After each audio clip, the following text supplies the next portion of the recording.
morning, Alexis. Hi, Whitemore. Good, thanks. And you? I'm very well, thanks. I'm just about 15 minutes away from the studio now. Okay, I haven't got long to go either. While I'm driving here, I'm just thinking, isn't driving a car a little bit like chairing an organization? Yeah, you can say that again, because for one to be able to drive a car, obviously one needs to have a license, and there are lots of variables on the road. Like as I can see some potholes here. Whilst I'm driving to the studio, you talk of traffic, you talk of robots as well. So you can say that again. Yeah, there are lots of variables actually. So in some ways, driving a car needs a license, which a chairperson doesn't. But we do need to know where we're going. Backseat drivers who tell you what you've got to do, the others who leave you entirely on your own. That's very hilarious of you, Alexis. But at the end of everything, is all about direction, you know. Just like now, I'm using how I'm able to get to the studios was I'm using the GPS, and I'm following the directions on my GPS, and I'm perfectly being led to the studio. So I think direction of the organization is a key thing. What defining your direction as an organization. Talking about direction, Whitemore, I was actually thinking quite a lot on the reason you became chair and what you explained to me about that. So I was wondering if our listeners might want to hear those stories first. How you became chair, how I became chair, and then how we got this conversation started. But for that, we need 2 chairs and not a car. I'll see you just now, Whitemore. I'm nearly there. See you soon. Thanks, Alexis. Bye for now.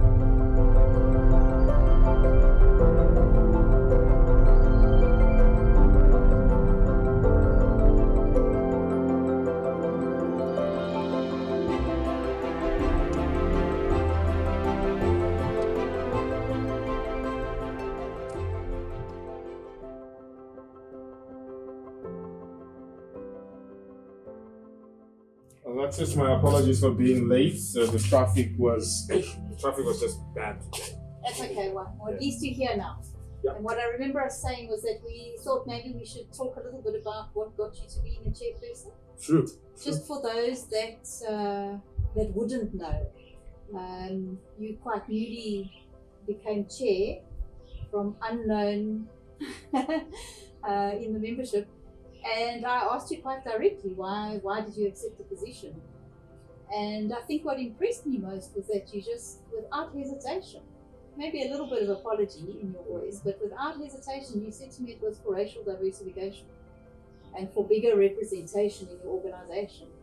And I remember thinking, wow, I need to speak to this man about how I can do it in my organization, because I don't represent the diversity I would like to see. So tell us what made you take on the position? Cool.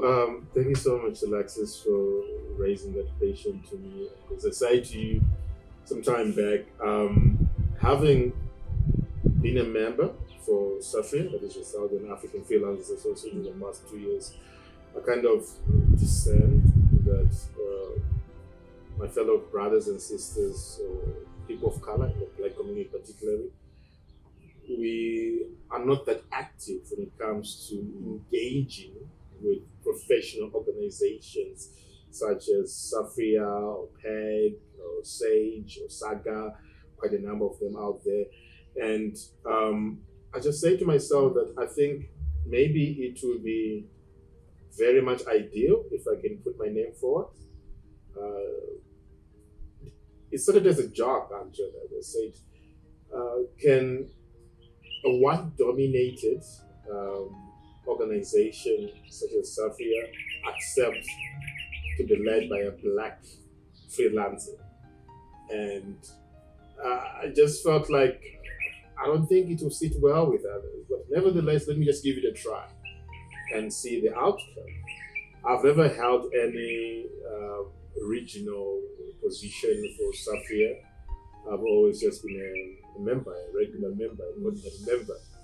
So we had our AGM, and after our AGM, I did put my name forward. And surprisingly, yeah, got elected for a regional position. I put my name forward as what would be considered for an exco position, and surprisingly got some quite a number of votes. And then I then made it crystal clear to everybody, particularly from my region, that guys, I'm gonna be campaigning the next chairperson of Safria. The reason being, I want also it to be an inspiration. I want to inspire people, particularly in the Black community, that it is very important for us to participate in professional organizations and not just be spectators. So I purposely put my name forward, and yeah, surprisingly got the votes, and here I am. Now we're talking about Oh, it. congratulations. So what do you think when you think about you mentioned that the Black people of color don't participate to the same extent as white people. So what is that about? How do you understand it? I think I did a research on that because I'm not just the chairperson of Safria. I'm also the co-chairperson of SASFRI, that is the South African Screen Federation. I'm also the chairperson of ICG, Independent Colorist Guild. I'm an executive member of SAGE, South African Guild of Editors, and belong quite to a number of professional members. So you've got splashes of color all over. You can say that I get Alexis. So looking at why we have little representation, I can say most of this organization that I'm a member of, you can say is 90% white dominated, probably 10% representation of people of color. I think the reason why I'm still doing research on that, and I'm sure even our viewers can put some comments and give us their opinions as well, if they can help us out. The little research that I did was I found out that many in the Black community, they see, for instance, freelancing as a luxury, and many are hooked up to employment.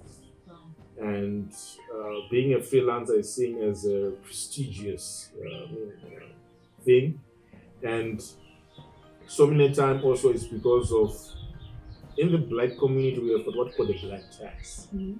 By Black tax I mean we have so many needs. It's not just me looking after my family, my children, my wife, their brothers, their siblings, their uncles, their aunties, cousins.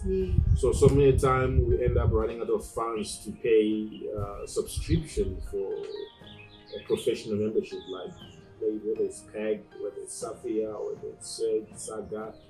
It comes down to the financial aspect of it. And that's why I earlier on I said maybe it's because we find it as a prestigious thing that can only be done by people that are financially stable.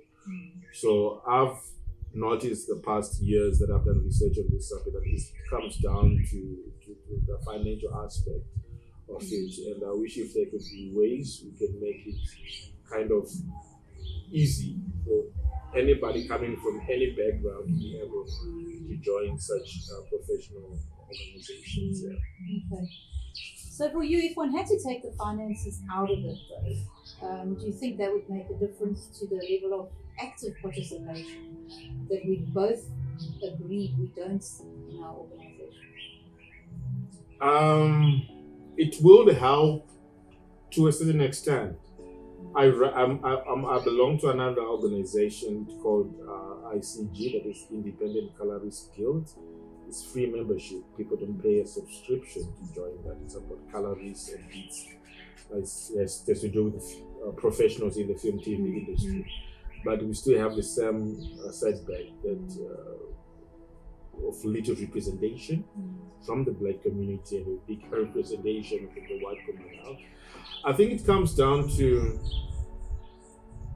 the need for us to work in collaboration with like-minded people.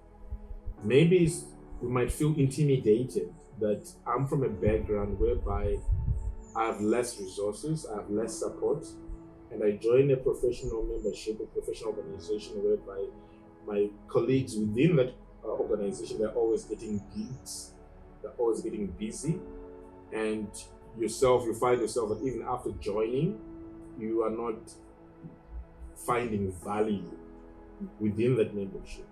When it comes to gigs, they're only going more to the white community and less, maybe 5%, or Zulu related gigs or translation related gigs are the ones that end up going to people of color.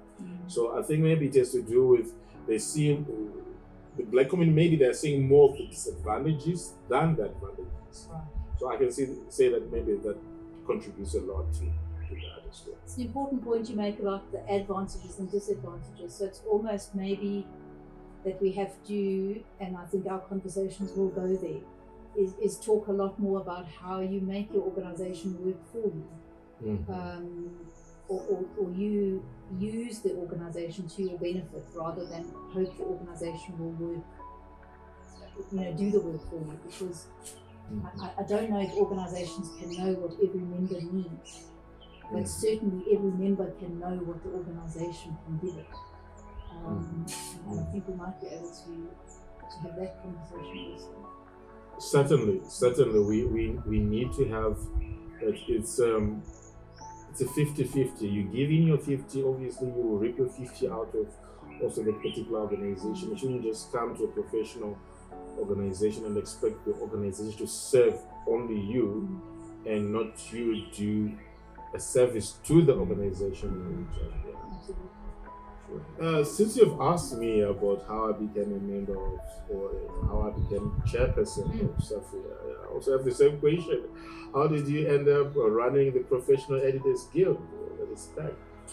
Well, my story is different to yours, but certainly I also didn't plan to become the chairperson. During COVID, our organization kind of went quite quiet and our members were doing their own thing, but we used our e-group platform for most of our communications. And there was a history of bullying and racism on that platform before, and it reared its very ugly head during COVID and just after COVID. And unfortunately, there was a lack of response, admittedly, from the higher powers. And at that point, I was a member of EXCO, but not very active. And I felt an obligation to listen to the members and get some sort of a response. People get upset when things turn nasty on e-groups. And so I did. I motivated a response. It resulted in the current chair resigning and an interim chair being appointed. But at that point, members then pushed for me to take on the chair. So it wasn't my intention at all, but they said, we now nominate you, Alexis. And I must be honest, I kind of thought, sure, I've got to put my money where my mouth is. I can't activate or promote one thing and then say, no, it's not for me. So yeah, I took it on. And I'll be totally honest, my primary goal was really only to bring a bit of kindness and tolerance to the Professional Editors Guild. And I do say that openly and honestly because the level of bullying and racism that had gone on was very good to many people, and it left very bad and uncomfortable vibes. So I thought if my only goal is to make us all just a tad more tolerant of one another and be able to just be kinder, that would be enough. Because I wasn't prepared to take on, like we were saying, you can drive a car with a license, but nobody makes you pass a test to take on the chair. So it's been a learning curve. I've been in my chair position a little longer than you, and I can tell you will learn as you go. So here we sit. And then that brings us to how did this conversation start? Yeah, the issue of diversity, particularly when we look to the topic of race. As I said earlier on, how do you see within the organization that you're leading? Do you see diversification in terms of race within your organization? We don't at all. We do discuss What could be the reasons? we discuss the lack of diversity at an exco level, but we're all of the same, white, senior age, sorry, exco. I'm one of the younger people. Even I'm grey. But it's difficult, and I've said to exco quite straight, we can't call the shots. As white people in the organisation, we can't call the shots on what our members of colour need. So we have to try and invite them in. And that's why when you were so open about it, I thought, here's maybe my door. Here's a way for me to understand what can be done. Because we're far down the line in South Africa's history. I mean, we're a short way down the line, but we're sufficiently far down the line for some sort of diversity to be showing itself more naturally. And for me, chairing an organisation where we're still trying to work out how to force it, it's not okay. It should be evolving naturally.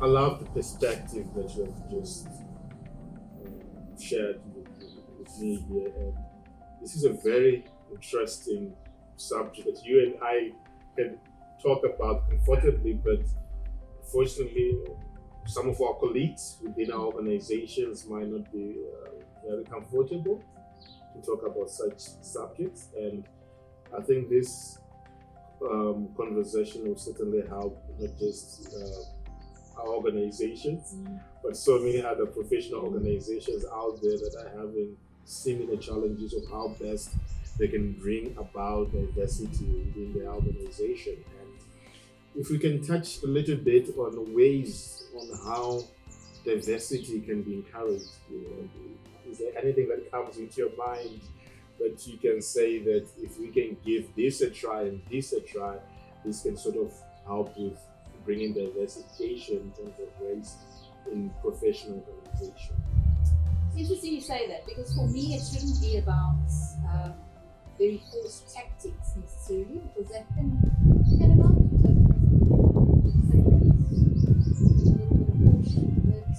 tokenism is patronizing, and it doesn't do anything to support real change.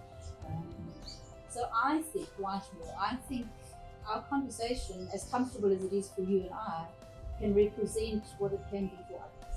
And so I think we can look at things like, why did we join our organizations? What do our organizations give us? What do we take from them? And how have we grown from that? Because maybe just in understanding that, it will help everybody play the field more evenly. I don't know. I just don't think that me, from my background and what I represent, I don't think I'm the right person to be saying how this change must now be effected. I think it's very much a process of understanding, working together with the intention that we're all on the same playing field. Because actually, now that you raise that, maybe that is something I would say, is that I think there is an assumed different playing fields for different members based on their backgrounds, or their race groups, their ethnicity, even language groups. True. We're obviously an English editing organisation, but we do represent other languages. But even that dominance lays out on other aspects of difference. These issues are very complex. But maybe a next conversation to have is just understanding more about why you and I each joined the organisation. True. I agree with you, and I think that should be our next conversation, and that's just on the reason behind joining these professional organizations and what value we bring to them, what value do they bring back to us. And I think we should take it up in the next conversation. And I also want to take this opportunity to encourage all our viewers that if you have any questions, please, in the comment section of this podcast, please do post your questions. If you have got any input to give, Alexis and I will try our best to be responding to all of your questions and any other points you'd want to share with us. Thank you so much, Alexis. Absolutely, and I think definitely to reiterate what Whitemore said, you can contact us with any of your feedback. you can see we're quite comfortable raising the issue, and we'll be just as comfortable hearing it from others. So we look forward to that, and I look forward to the next conversation. Sam here, Alexis. Thank you so much. Thank you.